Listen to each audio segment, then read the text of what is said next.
এই রকম একটা জয়, এরকম একটা শুরু ইস্টবেঙ্গল সমর্থকরা ৫টা আইএসএল সিজন জুড়ে অপেক্ষা করেছিল। সেটা এসে ইস্টবেঙ্গলের এই ৬ নম্বর আইএসএল সিজনে এলো। বহু কিছু ঘটনা ঘটেছে। শুধুমাত্র ইস্টবেঙ্গলের এই সুন্দর ৩-০ গোলের জয় নয়, যারা ম্যাচটা দেখেছে তারা জানে যে আজকে ইস্টবেঙ্গল যা খেলেছে, ইস্টবেঙ্গল যেভাবে অ্যাটাক করেছে, এবং সবথেকে বড় কথা ফার্স্ট হাফে ইস্টবেঙ্গল যা মিস করেছে, ৩-০ নয়, ম্যাচটা ৫-০, ৬-০ হতে পারত। গোটা ম্যাচ নিয়ে কথা বলবো। ইউসুফ এজাজারি, অনেক দিন পর বোধহয় ইস্টবেঙ্গল সমর্থকরা আবারও একজন স্ট্রাইকারকে পেয়েছে, যে স্ট্রাইকারের ওপর ৯০ মিনিট জুড়ে ভরসা করা যায়, যে স্ট্রাইকার শুধুমাত্র গোল করতে পারে না, যে স্ট্রাইকার একটা স্পেস ক্রিয়েট করতে পারে, যে স্ট্রাইকার সাথে যারা প্লেয়াররা রয়েছে তাদেরকে যোগ্য সঙ্গত দিতে পারে। আর এই সিজনে ইস্টবেঙ্গলের সবথেকে সেরা যদি কোনো ডোমেস্টিক রিক্রুটমেন্ট হয়ে থাকে তাহলে সেটা ডেফিনেটলি আমার চোখে বিপিন সিং। পুরো ম্যাচ নিয়ে কথা বলবো। ইস্টবেঙ্গলের ৩-০ জয়, ইস্টবেঙ্গলের ৬টা আইএসএল সিজনে এই প্রথমবার ওপেনিং ম্যাচে জয়, ইস্টবেঙ্গল আপাতত টপ অফ দ্য টেবিল, এবং যারা সবাই মনে করতে শুরু করেছিল যে ইস্টবেঙ্গল এইবারের আইএসএলের ওয়ান অফ দ্য ফেভারিটস এবং শুরু থেকে ডার্ক হর্স হিসাবে ইস্টবেঙ্গল মাঠে নামবে, ইস্টবেঙ্গল সেটা নেমেছে। অস্কার ব্রুজো তিনি বলেছিলেন আমরা একটা প্রসেসের মধ্যে দিয়ে রয়েছি, সেই প্রসেসের আজকে প্রথম আমি বলবো টিজারটা দেখতে পেলাম। দেখো, প্রথম যে কথাটা আমার বলার রয়েছে ইস্টবেঙ্গলের টিমটা সম্বন্ধে, সেটা হচ্ছে স্টার্টিং 11। এবার কালকের ভিডিওতে আমি একটা স্টার্টিং 11 আমার মতো করে প্রেডিক্ট করেছিলাম। এবার ন্যাচারালি টিমে যে অপশনস রয়েছে, যা কিছু বিভিন্ন জায়গা থেকে আপডেটস রয়েছে, তার বেসিসেই আমরা সবাই স্টার্টিং 11কে প্রেডিক্ট করে থাকি। কোচ তার চিন্তাভাবনাতে কী চলছে, টিমের মধ্যে তিনি কতটা ভেরিয়েশন আনতে পেরেছেন এবং তিনি কিভাবে একটা অপোনেন্টকে ফেস করতে যাচ্ছেন, এটা সবসময় আমাদের পক্ষে বা কারোর পক্ষে বোঝাটা সম্ভব হয়ে ওঠে না। আর ভেতর থেকে আগের মতো আগে হতো যে লিক হয়ে যেত খবর, এখন আর সেসব লিকেজও হয় না। তো সেই কারণে প্রেডিকশন করলে হয়তো কোনো ম্যাচে দেখা গেল যে 100% ম্যাচ করে গেল, আবার কোনো ম্যাচে দেখা গেল যে 10% ম্যাচ করলো, হতেই পারে।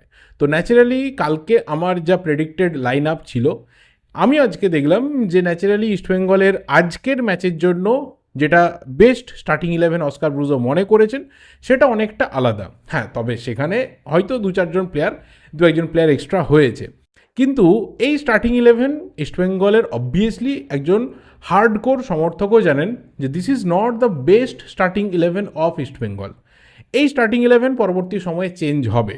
যে প্লেয়াররা ইনজিওর্ড রয়েছে তারা যখন ফিরে আসবে, এবং বিশেষ করে আজকে শুরু থেকে যে সমস্ত প্লেয়ারদের কমতি আমার চোখে অন্তত এসেছে, তারা যখন সুস্থ হয়ে ফিরে আসবে তারা ডেফিনেটলি স্টার্টিং 11-এ ঢুকবে। তারা কারা, কী এবং কোথায় কোথায় মনে হয়েছে যে এই প্লেয়ারকে পার্সোনালি আমি মিস করেছি বা তোমরা ইস্টবেঙ্গল সমর্থকরা সবাই মিস করেছো, অবশ্যই বলবো। এরপরে যে কথা বলার রয়েছে সেটা হচ্ছে ইউসুফ এজাজারিকে নিয়ে। আমি শুরুতেই তাকে নিয়ে বলে দিতেছি because I am so much excited about this player. অন্ততপক্ষে প্রথম ম্যাচে, এর আগে আইএসএলের তোমরা যদি কন্টিনিউয়াসলি ইস্টবেঙ্গলের সিজনসগুলো দেখো তাহলে দেখবে যে একদম নতুন আসা একজন স্ট্রাইকার। ক্লেটন সিলভাকে আমি এখানে ধরছি না, ক্লেটন সিলভার কিন্তু অলরেডি তার আগে ইন্ডিয়ান ফুটবলে 2-3টে সিজন কাটানো হয়ে গেছিলো বেঙ্গালুরু এফসিতে। আমি ক্লেটন সিলভাকে এই মুহূর্তে ধরছি না। বাকি যারা একদম ফ্রেশ স্ট্রাইকার হিসাবে ইস্টবেঙ্গলে এসেছিল, তারা কিন্তু কেউ এত সুন্দর একটা স্টার্ট ইস্টবেঙ্গলকে দিতে পারেনি। এবং সবথেকে বড় কথা যে শুধুমাত্র একটা ভালো স্টার্ট দেওয়া, জোড়া গোল করা এবং একটা হ্যাট্রিক মিস করেছে ভাই, বলার কিছু নেই এখানে। শুধুমাত্র সেই পারফরমেন্সটুকু না, তার বাইরে যেভাবে নিজের একটা জায়গা তৈরি করছিল, যেভাবে বারবার করে কম্বিনেশন করছিল, এবং একটা সময় মনে করে যে যখন ফার্স্ট গোলটা ইস্টবেঙ্গল পেয়ে গেল, ইউসুফ এজাজারি যখন ফার্স্ট গোল পেয়ে গেল 65 মিনিটসে, তারপর ও কিন্তু মাঝমাঠে নেমে আসছিল বল নেওয়ার জন্য, বল ক্রিয়েট করার জন্য। মানে ন্যাচারালি একটা স্ট্রাইকারের মধ্যে ঠিক কতটা খিদে থাকলে এই ধরনের একটা ব্যাপার সে শো করতে পারে, আজকে ইস্টবেঙ্গল সমর্থকরা বহু বছর পর সেটার কিন্তু একজন উইটনেস হিসেবে থাকলো, যে অনেক দিন পর একজন স্ট্রাইকারকে অন্ততপক্ষে পাওয়া গেছে। কারণ আমরা একটা কথা অলওয়েজ বলি কি মর্নিং শোজ দ্য ডে। এই প্লেয়ারটার মধ্যে সেই কোয়ালিটি রয়েছে কি ভাই, একে নিয়ে 13টা ম্যাচে ইস্টবেঙ্গল সমর্থকরা বাজি ধরতে পারে যে এই একটা প্লেয়ার রয়েছে যে কোথাও আমাদের সেই জায়গাটাতে পৌঁছে দিতে পারে যেটার জন্য লাস্ট 20, 21, 22 বছর ধরে ইস্টবেঙ্গল সমর্থকরা অধীর আগ্রহে অপেক্ষা করছে। এরপরে যে জিনিসটা সেটা হচ্ছে স্ট্যাটসটা, যেটা দিয়ে শুরু করলাম, যে এর আগে 5টা সিজন ইস্টবেঙ্গলের কেটে গেছে, 5টা সিজনের ওপেনিং ম্যাচে ইস্টবেঙ্গল জয় পায়নি, এবং সেখানে দেখা গেছে যে প্রথমবার ডার্বি হয়েছে, ইস্টবেঙ্গল হেরেছে, দ্বিতীয়বার জামশেদপুরের সাথে ড্র হয়েছে, তৃতীয়বার কেরালা ব্লাস্টার্সের কাছে হেরেছে, তারপর আবার জামশেদপুরের সাথে ম্যাচ হয়েছে, ড্র হয়েছে, এবং গতবার বেঙ্গালুরুর এগেনস্টে ইস্টবেঙ্গল হেরে শুরু করেছিল। কিন্তু এইবার প্রথমবার 6th ISL season of East Bengal, সেখানে এসে কিন্তু ইস্টবেঙ্গল শুধুমাত্র জয় দিয়ে শুরু করলো না, ইস্টবেঙ্গল তার পাশাপাশি ক্লিন সিট রাখতে পারলো, ইস্টবেঙ্গল তার পাশাপাশি আপাতত টপ অফ দ্য টেবিলে পৌঁছে গেল। আজকে ইস্টবেঙ্গল যা খেলেছে, কোচ যেভাবে তার ট্যাকটিক্সকে সাজিয়েছেন, যেভাবে ইস্টবেঙ্গল ক্রমাগত আক্রমণাত্মক ভঙ্গিতে খেলেছে, সেখানে পাল্টা নর্থ ইস্টের জবাব দেওয়ার মতো কিছু ছিল না। দেখো, নর্থ ইস্টের গোলকিপার পরিবর্তন হয়নি, নর্থ ইস্টের ব্যাক লাইনে সেই অর্থে কোনো রকম পরিবর্তন হয়নি, কিন্তু নর্থ ইস্টে যে দুটো প্লেয়ারের অ্যাবসেন্স কোথাও টিমের ভারসাম্যকে নষ্ট করে দিয়েছে, সেটা হচ্ছে মোহাম্মদ আলী বেমাম্মের এবং অবশ্যই আলাদিন আজরাই। মাঝ মাঠে এই যে ম্যাকার্টন লুইস বা মায়াকান্নান মুথু, এরা যে ভালো খেলছিল গত সিজনে এবং এই সিজনের শুরুতে, সেটা কিন্তু পাশে মোহাম্মদ আলী বেমাম্মের মতো একটা প্লেয়ার ছিল, এবং তার পাশাপাশি আপফ্রন্টে জিতিন বলো, পার্থিব বলো, থই বলো, এরা যে কন্টিনিউয়াসলি একটা ভালো পারফরমেন্স তুলে ধরছিল, তার পেছনে কিন্তু আলাদিন আজরাইয়ের যে ভূমিকা, সেটা কিন্তু একটা অন্য লেভেলের। এই দুজন প্লেয়ারের অভাব আমি অন্ততপক্ষে নর্থ ইস্টের টিমটার মধ্যে লক্ষ্য করেছি। বাকি তুমি যদি নর্থ ইস্টের টিম দেখো, সেখানে কিন্তু এর থেকে বেশি আর কোনো রকম পরিবর্তন নেই, যে খুব মেজর কিছু চেঞ্জেস হয়েছে নর্থ ইস্টে, যার জন্য নর্থ ইস্টকে এরকম সেকি লাগছে। কিন্তু এটা একটা ফ্যাক্টর যে একটা দুটো প্লেয়ার যদি টিমের মধ্যে না থাকে, তারা যে ধরনের একটা ব্যালেন্সকে তৈরি করে রেখেছিল, তার উত্তর কিন্তু আপাতত কোচ পেদ্রো বেনালির কাছে নেই। এবং রীতিমতো ইস্টবেঙ্গল যেভাবে খেলছিল, যেভাবে অ্যাটাক বিল্ড আপ করছিল, যেভাবে কোয়ালিটি ফুটবল শো করেছে, যেভাবে কন্ট্রোল রেখেছে গোটা খেলার, পাল্টা অন্ততপক্ষে কোনো একটা অ্যান্সার কিছু কিছু মুমেন্টসে কয়েকটা অ্যাটাক ছাড়া, এবং সেগুলো বিক্ষিপ্ত ঘটনা। কারণ দেখো, একটা ম্যাচ হবে, 90 মিনিট খেলা হবে, এবং সেখানে সবথেকে বড় কথা যে নর্থ ইস্ট কিন্তু 49% বল পজিশন রেখেছিল, কিন্তু শর্টস নেই, দুটো তিনটে বোধহয় শর্টস নিতে পেরেছিল সর্বসাকুল্যে। সবথেকে বড় কথা, এই 49% বল পজিশনের মধ্যে একবার, দুবার, চারবার, পাঁচবার একটা টিম অ্যাটাকে আসবে না, এটা তো পসিবল না। কিন্তু ম্যাটারটা হচ্ছে যে সেই অ্যাটাকে আসার পর আমার ডিফেন্সটা কোথাও প্রবলেমের মধ্যে পড়ছে কিনা, আমার গোলকিপার টেস্টেড হচ্ছে কিনা, তাহলে বলা যাবে যে সেটা মিনিমামের থেকেও মিনিমাম, সেটাকে কেউ ধরবে না। অ্যাটলিস্ট এই 3-0 একটা উইন ঘরের মাঠে, সেখানে কেউ ধরবে না। পরের বিষয়, ইস্টবেঙ্গল কিন্তু ঘরের মাঠে 10টা ম্যাচ খেলবে, 13টা ম্যাচের মধ্যে ইস্টবেঙ্গল এই যুবভারতীতে 10টা ম্যাচ খেলবে, যার মধ্যে 9টা অফিসিয়ালি ইস্টবেঙ্গলের হোম ম্যাচ এবং তার সাথে একটা ডার্বি। তো 10টা ম্যাচ তুমি যখন সেম স্টেডিয়ামে খেলবে, এবং সবথেকে বড় কথা, প্রথম 6টা ম্যাচে কিন্তু ইস্টবেঙ্গল ঘরের মাঠে খেলবে, সো দ্যাটস হিউজ। আর প্রথম 10টা ম্যাচের মধ্যে ইস্টবেঙ্গলের 9টা ম্যাচ রয়েছে ঘরের মাঠে। তো বুঝতে পারছো, এখান থেকে কিন্তু ইস্টবেঙ্গলের টার্গেট থাকবে ম্যাক্সিমাম পয়েন্টসকে আর্ন করতে হবে, যতটা পজিটিভ পয়েন্ট হয়। কারণ এইবারে যারা অপোনেন্ট হিসেবে আসবে না, প্রত্যেকটা আইএসএল যারা স্ট্রং টিম রয়েছে তাদের এগেনস্টে, মোহনবাগান, ইস্টবেঙ্গল, বেঙ্গালুরু, মুম্বাই, জামশেদপুর, যাদের মোটামুটি একটা ব্যালেন্স রয়েছে এবং যাদের ভালো সিজন ক্যাম্পেনার রয়েছে, যারা একটা টিমকে ভালো উতরে দিতে পারবে, এই সব টিমগুলোর এগেনস্টে বাকি যারা আসবে, তারা কিন্তু আনপ্রেডিক্টেবল চয়েস হবে। কে যে কীরকমভাবে আসবে কেউ বলতে পারে না। তো তোমার টার্গেট থাকবে কি ম্যাক্সিমাম পয়েন্ট তুমি ঘরে তুলে আনো। এবং অস্কার ব্রুজো তিনি অনেক কথা কালকে প্রেস কনফারেন্সে বলেছিলেন, আমি কালকের প্রিভিউ বানাতে বসেই বলেছিলাম যে সেগুলো ডিকোড করা এবার সমর্থকদের কাজ।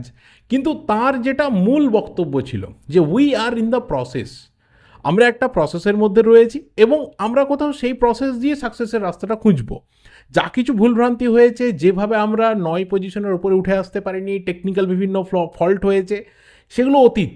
বাট এখান থেকে দাঁড়িয়ে আমরা ঘুরে দাঁড়াচ্ছি এবং আমরা the best result of our time আমরা কিন্তু নিয়ে আসতে চলেছি। এই যে একটা কোথাও পজিটিভ মেন্টালিটি যখন কোচ তিনি তার নিজের মধ্যে অলরেডি নিয়ে ফেলেন, তার মানে তিনি সেটা টিমের প্লেয়ারদের মধ্যে ইনজেক্ট করে দেন। এবার আমি আসবো ভাই ধরে ধরে প্লেয়ারদের প্রসঙ্গে। দেখো, ডিফেন্সকে নিয়ে কিছু বলার নেই, কারণ সেই অর্থে নর্থ ইস্টের অ্যাটাক সেইভাবে বলতে গেলে ছিল না যে ডিফেন্স বিরাট কিছু প্রেসারের মধ্যে পড়েছে। হ্যাঁ, হয়তো কখনো কখনো ডান দিকে বা বাঁ দিকে একটু স্পেস ক্রিয়েট হয়েছে, সেই কারণে কখনো সামতে বা যতক্ষণ জিতিন এসেছিল জিতিন একটু প্রেসার তৈরি করেছে। অ্যাপার্ট ফ্রম দ্যাট সেই অর্থে কাউকে দেখে মনে হয়নি যে একটু থ্রেট ক্রিয়েট করছে আমার বক্সের মধ্যে। তো ডিফেন্স ইস্টবেঙ্গলের যথেষ্ট ভালো ছিল, all Indian defence line up ছিল। জিকসন তার এই প্রথম ম্যাচে সেন্টার ব্যাক হিসাবে ইস্টবেঙ্গলে এর আগে কখনো কখনো খেলেছে, কিন্তু গোটা একটা ম্যাচ 90 মিনিট, প্রায় 90 মিনিটই বলা চলে, সেন্টার ব্যাক পজিশনে খেলা উতরে দিয়েছে, ভালো খেলেছে, সেইভাবে কোনো পরীক্ষার মুখে পড়েনি, ইস্টবেঙ্গলকেও সমস্যার মধ্যে ফেলেনি, খুব ভালো খেলে উতরে দিয়েছে। সেন্ট্রাল মিডফিল্ডে আমার মনে হয় যে আমি পার্সোনালি কোথাও ডেফিনেটলি মহেশকে মিস করছিলাম। কেন? কারণ সাউল ক্রেসপোকে দেখে মনে হচ্ছিল যে মিগুয়েলের সাথে বা এদিকে মোহাম্মদ রশিদের সাথে যে লিঙ্ক আপটা দরকার, যেটা মহেশ কিন্তু খুব স্মুথলি করে, সেই জায়গাটা সাউলের ক্ষেত্রে প্রবলেম হচ্ছে। এবার যখন মহেশ ফিট হয়ে ফিরে আসবে, আমার কাছে পার্সোনালি মনে হয় যে মহেশ কিন্তু এই টিমে ডেফিনেটলি ফার্স্ট চয়েস হবে, এই ক্ষেত্রে আমাদের কারোর কোনো ডাউট নেই।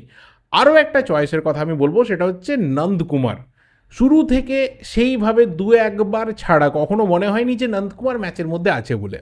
বাকি সময়ে যদি দেখা যায় যে যা কিছু ইস্টবেঙ্গলের অ্যাটাক তৈরি হচ্ছিল, সেটা কিন্তু এই সিজনে ইস্টবেঙ্গলের সই হওয়া আমার কাছে পার্সোনালি অন্তত সবথেকে সেরা ডোমেস্টিক প্লেয়ার বিপিন সিং। যা অ্যাটাক তৈরি করছিল, যেভাবে ওই বাঁদিকটাকে নিজের কন্ট্রোলে নিয়ে নিয়েছিল। রেডিম ল্যাং রাইট ব্যাক নয়, তাকে খেলানো হচ্ছে, কোচের মনে হয়েছে ওকে রাইট ব্যাক করবো এই বয়সে এসে, সেটা তার ভাবনা চিন্তা। কিন্তু যখন তুমি রেডিম ল্যাংয়ের মতো একটা প্লেয়ারকে বিপিনের মতো একজন সিজন ক্যাম্পেনার, একজন এক্সপিরিয়েন্সড প্লেয়ারের এগেনস্টে ফেলে দিচ্ছ, একজন চ্যাম্পিয়ন প্লেয়ারের এগেনস্টে ফেলে দিচ্ছ, তো ভাই সে ওর অবস্থা খারাপ করবেই, ওকে মাটি ধরিয়ে দিয়েছে জাস্ট। কিন্তু একইভাবে আমার পার্সোনালি মনে হয় যে শুরু থেকে যদি নন্দকুমার শেখরের বদলে এডমুন্ড স্টার্ট করতো, সেই ক্ষেত্রে কিন্তু অন্ততপক্ষে আরও দুটো অ্যাবসলিউট গোল নিয়ে ইস্টবেঙ্গল মাঠ ছাড়তে পারত। গোলগুলোকে নিয়ে আমার আলাদা করে কিছু বলার নেই। বিপিনের যে ক্রস, সেখান থেকে একজন পারফেক্ট স্ট্রাইকারের ফিনিশ। দ্বিতীয় গোলটা বলো ভাই, এডমুন্ড হিমশীতল মানসিকতা। আমার মনে হয় যখন এই প্লেয়ারটা সিগনেচার করেছিল, সেই দিনকের ভিডিওতে আমি বসে বলেছিলাম যে এই প্লেয়ারটাকে না আমি আলাদাভাবে পছন্দ করি, আলাদাভাবে ওর জন্য আমার একটা আলাদা ভালোবাসা তোলা রয়েছে। ও ভারতবর্ষের যে কোনো ক্লাবে খেলতে পারে, যে কোনো ক্লাবে, বাট ওর এই যে সিল্কি টাচগুলো, ওর ডিসিশন মেকিংগুলো, আমি আলাদা করে ওর একটা ফ্যান। আমার বলতে কোথাও কোনো রকম দ্বিধা নেই, আমি ওর আলাদা করে ফ্যান। এবং দ্বিতীয় গোলটার ক্ষেত্রে দেখো, অন্য যে কোনো প্লেয়ার হলে কিন্তু দুম করে একটা ক্লিয়ার করতে চাইতো, ও ওয়েট করেছে, এখন এখন না এখন এবার যেই মাত্র বলটা দিল, অলরেডি জাবাকোর হাতে লেগেছিল। তারপর যখন ইউসুফ এসেসারির কাছে এলো, ওর কাছে একটাই কাজ ছিল, সেটা হচ্ছে একটা বিউটিফুল ফিনিশ করা।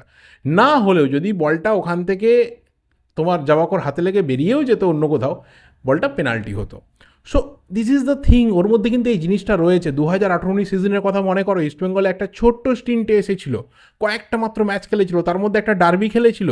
সেই ডার্বিতে ইস্টবেঙ্গল হেরেছিল, ঠিক আছে, আলাদা ব্যাপার, কিন্তু যে পাসটাও বাড়িয়েছিল, সেই পাসটাই কিন্তু ওকে বলে দিয়েছিল যে এটা কোথাও একটা ভবিষ্যতের ভালো প্লেয়ার, একটা স্টার প্লেয়ার হয়ে ওঠার ক্ষমতা ওর মধ্যে রয়েছে, যদি ভালোভাবে ও নার্চার্ড হয়।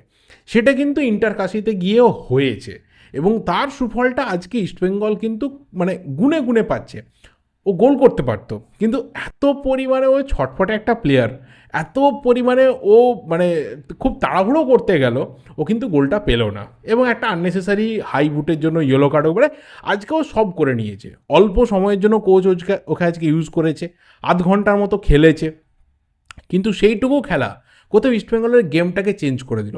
নামার পর পরপর গোলগুলো হয়েছে, এবং সেখানে এডমুন্ডের কিন্তু ভূমিকা ডেফিনেটলি রয়েছে। আর থার্ড গোলটা মিগুয়েল, ভাই মিগুয়েল ফার্স্ট হাফে কি মিস করেছে, মানে সিরিয়াসলি বলছি, ওই ধরনের মিস, তার সাথে মোহাম্মদ রশিদের পোস্টে লেগে ফিরে আসা। আর আমরা জানি যে আমাদের কলকাতা ময়দানের একটা কথা রয়েছে যে একবার যদি পোস্টে লেগে ফিরে আসে তো মনে করা হয় দিন খারাপ, কিন্তু না, এইবারে কোথাও ভাগ্য দেবতা ইস্টবেঙ্গলের সাথে থাকবে। অন্ততপক্ষে আমার পার্সোনালি এটা মনে হচ্ছে যে ইস্টবেঙ্গলের সাথে কিন্তু ভাগ্য দেবতা থাকবে। হয়তো একটা দুটো ম্যাচ গিয়ে ডিসাইডিং হবে, সেখানে ইস্টবেঙ্গল কেমন খেলে, কতটা কম্পোজার ধরে রাখে, কতটা মেন্টাল স্ট্রেংথ ধরে রাখতে পারে সেই ম্যাচগুলোতে, সেগুলোই কিন্তু ডিসাইডিং ম্যাচ হবে। আদারওয়াইজ যদি বাকি টিমগুলোর মানে পারপাসে বলি, তাহলে আমার পার্সোনালি মনে হচ্ছে যে ইস্টবেঙ্গলের ভাগ্যদেবতা, যেটা লাস্ট বহু বহু সিজন ধরে অন্তত দুটো দশক জুড়ে, কয়েকটা সামান্য বছরের ঘটনা নয়, কয়েক দশক, দুটো দশক জুড়ে কিন্তু ইস্টবেঙ্গলের বিরুদ্ধে গেছে যে ভাগ্য, সেটা এবার ইস্টবেঙ্গলের সাথে থাকবে। আর মিগুয়েল এত মিস করেছে মানে বলার বাইরে, আর যে জায়গা থেকে ও গোল করেছে আরও একটা পেয়ে যেতে পারতো। তো মিগুয়েলেরও গোলটা দরকার ছিল, কারণ দেখো এই টিমটার ক্রিয়েটিভিটি, এই টিমটার মোবিলিটি, এই টিমটার কন্ট্রোল অফ মিডফিল্ড, এটা কিন্তু মিগুয়েলের হাতে। উইংটা বা ওই জায়গা থেকে ক্রিয়েশনটা যেমন বিপিনের হাতে, মাঝমাঠের পুরো কাজটা কিন্তু আবার মিগুয়েলের হাতে। সো ওভারঅল প্রথম ম্যাচ অলওয়েজ একটা কোথাও অ্যাসিড টেস্ট থাকে, সেই জায়গা থেকে ইস্টবেঙ্গলের প্রথম ম্যাচ অসাধারণভাবে উতরে গেছে।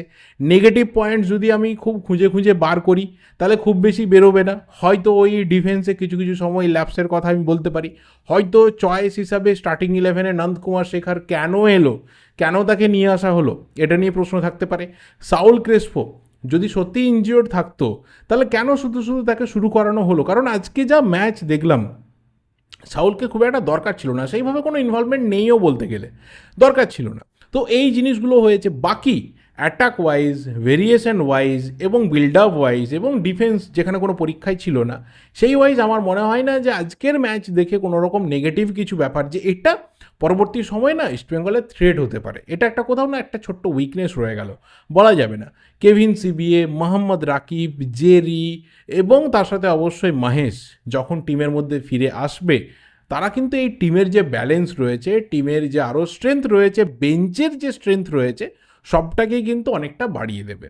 সো ওভারঅল এটাই আমার আজকে অন্তত পক্ষে ম্যাচ দেখার রিয়াকশন, ম্যাচের রিভিউ। তোমাদের কি রিয়াকশন রয়েছে? তোমরা কীভাবে ম্যাচটাকে দেখেছো? কতটা তোমরা খুশি ইস্টবেঙ্গল সমর্থকরা? অবশ্যই কিন্তু কমেন্ট করে জানিও। আমি ভিডিওটা এখানেই শেষ করছি, এর থেকে আর বেশি কিছু বলার নেই।